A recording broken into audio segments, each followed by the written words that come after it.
Hi అండి. Welcome to my channel sunshine of Nandana. ఈరోజైతే నేను మీకు ఒక రెసిపీ చెప్పబోతున్నాను. ఇదైతే చాలా ఈజీగా 2 మినిట్స్‌లో చేసేసుకోవచ్చు. ఫస్ట్ అయితే ఒక 1 ½ ఆనియన్‌ని తీసుకోవాలి. 1 ½ ఆనియన్‌లోకి చాప్ చేసుకొని ఆయిల్‌లో కొద్దిగా ఫ్రై చేసుకోవాలి.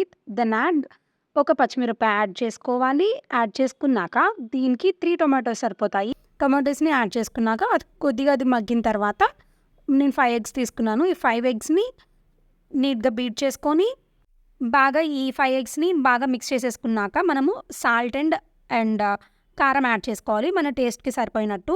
తర్వాత టేస్ట్ అడ్జస్ట్ చేసుకొని మనము వాటర్ యాడ్ చేసుకుందాము. వాటర్ యాడ్ చేసుకున్న తర్వాత మనకిష్టమైన కరివేపాకు, కొత్తిమీర వేసేసుకొని గార్నిష్ చేసేసుకొని ఎగ్జాక్ట్‌లీ ఒక 5 మినిట్స్ బాయిల్ చేసి ఇలా ఉంటుందన్నమాట రిజల్ట్ అయితే. రెసిపీ అయితే చాలా ఈజీగా ఉంది కదండీ! ఇలాంటి వీడియోస్ కోసం నా ఛానల్ అయితే సబ్స్క్రైబ్ చేసుకోండి. Bye bye. Thank you for watching my video.